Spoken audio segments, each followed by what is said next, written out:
Salam jumpa kembali lagi bersama saya Taufik, dan pada kesempatan kali ini kita akan melanjutkan di video yang sebelumnya adalah pembahasan mengenai bagaimana caranya kita merancang pembelajaran berbasis PowerPoint.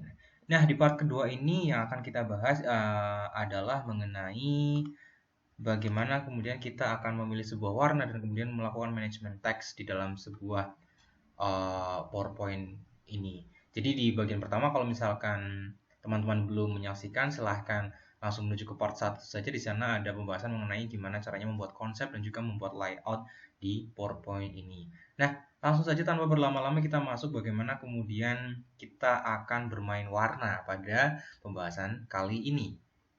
Nah, warna adalah menjadi salah satu spektrum yang kemudian bisa digunakan di berbagai macam platform ataupun dimanapun kita berada, kita akan selalu menemukan warna-warna. Nah, misalkan simbolik dalam hal ini warna putih itu berarti tentang uh, kehadiran seluruh spektrum warna karena dia itu mentereng banget, mencolok banget warna putih itu. Nah, gelap itu diidentikan dengan warna yang notabene adalah ketiadaan yang emang benar-benar tidak ada spektrum, itu adalah gelap. Jadi gelap itu sejatinya adalah bukan warna sebenarnya, karena dia nggak ada sama sekali warna ada di sana, jadi gelap, modelnya seperti itu. Nah, kalau misalkan putih ini adalah kehadiran seluruh warna, jadi kemudian dia akan cenderung ke lebih arah terang. Di dalam mendesain sebuah desain visual seperti ini, maka warna ini menjadi salah satu hal yang kalau bagi saya akan lebih rewel banget ngurusin masalah warna. Karena apa? Karena warna bisa memberikan mood tersendiri di dalam desain tersebut, modelnya seperti itu. Nah, kita mulai yang bagian yang pertama. Pemilihan warna dirasa penting. Kenapa? Karena satu, warna ini bisa membawa suasana dalam desain tersebut. Misalkan contoh, saya ingin mendesain sebuah konsep visual yang membawakan konsepnya ini ceria, kemudian seperti itu. Maka saya kemudian tidak akan memilih warna-warna seperti warna merah gelap ataupun kemudian hijau gelap dan yang lainnya, yang lebih gelap-gelap seperti itu saya tidak akan memilih. Karena apa? Karena sekali lagi itu akan memberikan sebuah dampak psikologis ya. Ini akan muncul dampak psikologisnya mulai seperti itu. Inilah yang kemudian harus kita perhatikan. Dan dalam pemilihan sebuah warna, sebenarnya warna ini ada banyak sekali uh, macamnya atau tipe-tipenya di sini. Kalau misalkan boleh saya perlihatkan, ini adalah spektrum warna. Jadi ini adalah color wheel. Nah, ini adalah spektrum biasanya seperti ini. Nah, di PowerPoint terdapat dua hal ini. Ada spektrum dan juga ada color wheel biasanya. Tapi saya menyebutkan adalah hexagon hexagon color oleh seperti itu. Nah, untuk melihat bagaimana kemudian warna yang tersedia di PowerPoint tersebut, silahkan teman-teman semuanya lari saja menuju ke diaktifkan terlebih dahulu, klik bagian mana yang ingin ditambahkan. Misalkan shape ini atau bentuk ini yang ingin saya rubah, langsung ke drawing toolsnya aktif, klik format, kemudian pilih shape fill di sana. Nah, teman-teman di sini bisa langsung memilih di color palette yang ada di bagian ini. Ini namanya color palette, teman-teman semuanya bisa dipilih di sini. Ini ada warna yang memang benar-benar tegas sekali dan ada warna-warna yang saya katakan adalah warna pastel atau warna pucat, biasanya lebih diartikan mungkin seperti itu. Jadi warna-warna pucat itu warna-warna yang seperti ini.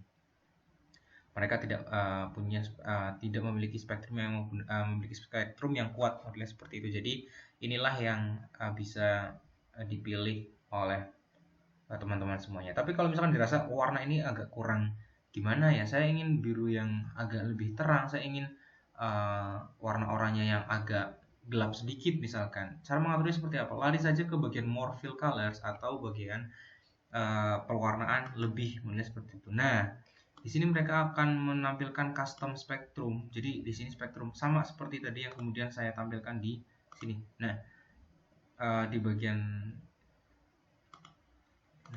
ini adalah spektrum warna sama. Nah, ini adalah color wheel, modelnya seperti itu. Ini kemudian ketika kita ingin tadi, klik saja terus kemudian shape fill more colors. Kita akan pilih di bagian mana. Misalkan kita ingin bagian yang oranyenya agak lebih tajam, misalkan sedikit lebih tajam. Nah, di sini terus kemudian kita turunkan brightness-nya lebih ke arah modelnya RGB-nya, bagaimana kemudian warnanya atau lebih gelap ataupun lebih terang, modelnya seperti itu. Klik, nah dia akan cenderung warnanya lebih turun ke lebih gelap dan lagi, modelnya seperti itu. Satu seperti itu. Yang kedua adalah dengan menggunakan color palette. Contohnya seperti apa? Nah, kita punya color palette di sini. Ini adalah color palette yang bisa diaplikasikan di dalam uh, apa namanya? Di dalam PowerPoint kita atau di dalam desain-desain kita. Kita copy saja, Ctrl C, lantas kemudian ditaruh di bagian sini. Nah, fungsinya ini apa? Kalau misalkan ditaruh seperti ini aja. Nah, jadi untuk mengaplikasikannya atau untuk mengaktifkan warna-warna ini dengan cara klik tadi shape-nya atau bentuknya diklik, klik format. Lantas kemudian ada warna yang di sini ada, tapi kemudian di sini tidak ada. Nah, bagaimana kemudian ketika saya ingin warna yang ini loh merahnya tuh yang seperti ini atau birunya tuh yang pas toskanya tuh yang seperti ini misalkan. Kita mau mengambil gambar itu atau mungkin magentanya yang seperti ini. Nah, klik saja bagian ini adalah eyedropper. Eyedropper ini kemudian akan berbentuk pipet kursor kita untuk mencari sampel warna mana yang kita inginkan. Misalkan tadi magenta. Nah, otomatis ini akan kemudian merubah secara ya otomatis akan muncul warna ini. Nah, warna ini kemudian akan di capture atau ditangkap dari recently-nya color palette di Microsoft PowerPoint di sini. Jadi di sini nanti akan muncul warna-warna apa saja yang kita gunakan mulai seperti itu. Itu akan mempermudah kita untuk mengaplikasikan warna-warna yang serupa di dalam satu kali desain kita itu, modelnya seperti itu. Nah, ini ada warna magenta, terus kemudian ini ada warna hitam, modelnya seperti itu. Tapi kemudian di sini saya tetap akan menggunakan warna yang kuning, modelnya seperti ini. Itu adalah cara-cara dengan menggunakan eyedropper. Dan beberapa poin yang harus saya tekankan di sini adalah di dalam sebuah desain, dalam merancang sebuah desain paling tidak gunakanlah pilihan warna yang tidak lebih dari 3. 2 main color dan yang warna ketiga itu adalah complement atau warna tambahan atau warna sampingan lah yang untuk mempermanis modelnya seperti itu. Sama saja contohnya seperti desain ini kita bisa lihat. Nah, warna ini tuh kemudian akan dominan sekali. Bagaimana warnanya adalah kuning, hitam, dan juga putih. Modelnya seperti itu. Ini adalah warna dominannya apa? Kuning. Terus kemudian warna dorongannya di sana adalah warna putih dan warna hitam. Modelnya seperti itu. Karena ada informasi yang memang benar-benar ingin disampaikan. Ketika warna yang ditujukan di dalam sebuah desain ini adalah lebih cenderung ke arah cerah, berarti ada informasi yang memang benar-benar ingin ditekankan. Modelnya seperti itu. Itu adalah pilihan desain. Ingat untuk tidak memilih warna lebih dari 3. Karena ketika banyak sekali warna tercampur di dalam satu desain tersebut akan membuat polusi visual. Modelnya seperti itu. Jadi kita akan lelah, akan capek melihat hamburan warna yang kemudian tidak merata, modelnya seperti itu. Jadi pilihlah saja 3, maksimal 3 lah. Atau mungkin kalau misalkan mau 4 pun tidak sampai 5 atau 4 gitu. Tapi 3 aja itu menurut saya sudah lebih dari cukup pemakaian 3 warna tersebut. Nah, itu adalah untuk bagaimana kemudian tipsnya memilih sebuah warna. Dan jangan pernah memadupadankan warna gelap dengan warna gelap yang lainnya. Itu akan sangat-sangat menyiksa di dalam sebuah desain, modelnya seperti itu. Dan teman-teman, itu adalah untuk color, untuk warna itu sendiri. Gimana cara mengaktifkan warna palet dan yang lainnya tadi saya sudah berikan. Dan yang selanjutnya di sini adalah membuat sebuah teks. Membuat sebuah teks. Nah, atau manajemen teks ya, modelnya seperti itu. Manajemen teks ini adalah dan membuat teks. Teks ini adalah posisinya akan sangat penting sekali. Bagaimana kemudian dia akan memberikan sebuah dampak visual juga kalau semisal diletakkan ataupun kemudian dibentuk dengan cara-cara yang estetis juga. Misalkan di sini saya ingin menambahkan kata-kata sejarah Indonesia.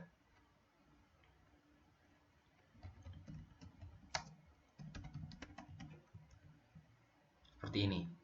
Nah, ketika ini hanya sekedar seperti ini tidak bisa dibilang kayak oh ya udah biasa aja, desainnya seperti ini, modelnya seperti itu. Tapi kemudian bagaimana kemudian ingin membentuk sebuah estetik di dalam desain ini dengan menggunakan teks dengan cara adalah merubah huruf. Nah, huruf ini terdapat 2 macam. Yang pertama adalah huruf serif. Ini yang saya gunakan Calibri. Calibri ini adalah huruf sans serif atau tanpa kait, modelnya seperti itu. Nah, kalau yang ada kaitnya yang kayak kail pancing itu kalau misalkan biasa sering dilihat itu atau sebagai template-nya Microsoft Word itu adalah dulu menggunakan Times New Roman. Ada kait di belakangnya seperti pancing, modelnya seperti itu. Nah, tapi di sini saya akan menggunakan font sans serif itu yaitu League Spartan. Dengan menggunakan ini kemudian saya ingin mencoba bagaimana agar si teks ini berfungsi sebagai penguat di dalam desain saya. Ya, seperti itu. Saya akan menambahkan ini.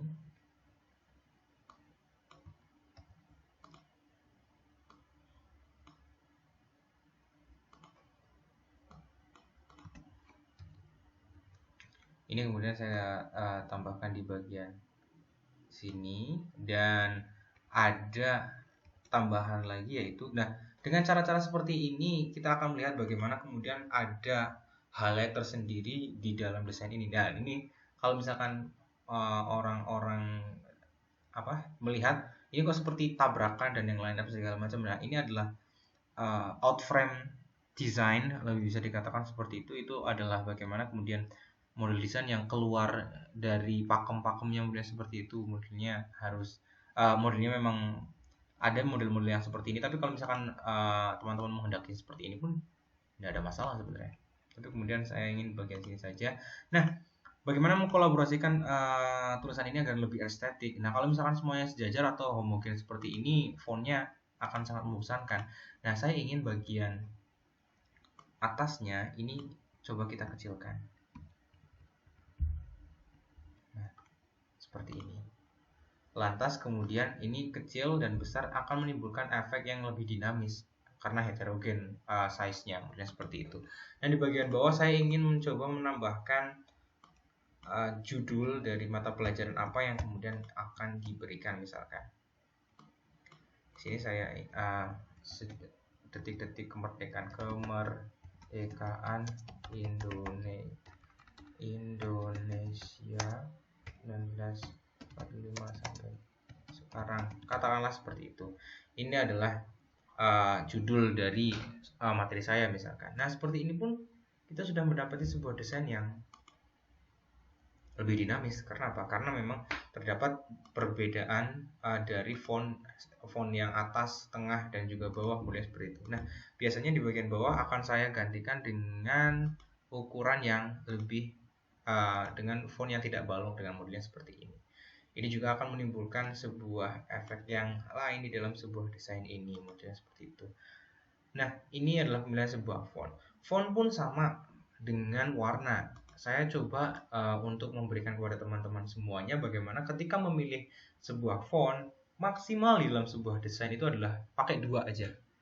Silakan memakai 2 font, itu adalah sangat maksimal sekali dalam sebuah desain, karena ketika banyak font juga itu justru akan membingungkan dari si penerima informasi tersebut. Nah, ada beberapa juga yang kemudian hanya menggunakan satu font untuk di desainnya. Nah, ini kan saya menggunakan satu font yang bisa dikatakan ya cuma sederhana, font ini aja. Kalau misalkan font di bagian bawahnya mau diganti, silakan diganti. Saya biasanya pakai Trebuchet misalkan. Nah, di bagian ini dia akan lebih seperti ini, lebih beda. Bagaimana kemudian yang mana yang jadi highlight, terus kemudian yang mana menjadi complement atau tambahan penunjang, kemudian seperti itu. Itu adalah untuk pemilihan warna dan pemilihan teks. Di dalam desain yang teman-teman buat, yang saya buat juga, harus benar-benar memiliki sebuah konsep yang jelas, termasuk konsep warna dan juga bagaimana caranya memanajemen sebuah teks itu tersendiri. Nah, untuk 2 pembahasan kali ini saya cukupkan, dan apabila nanti ada pertanyaan silahkan tanyakan di kolom komentar. Terima kasih untuk yang sudah mengikuti di part 2 ini. Semoga ilmunya bisa bermanfaat. Apabila nanti kurangnya silahkan di komentar saja di bawah. Saya Taufik, sampai jumpa lagi di part selanjutnya.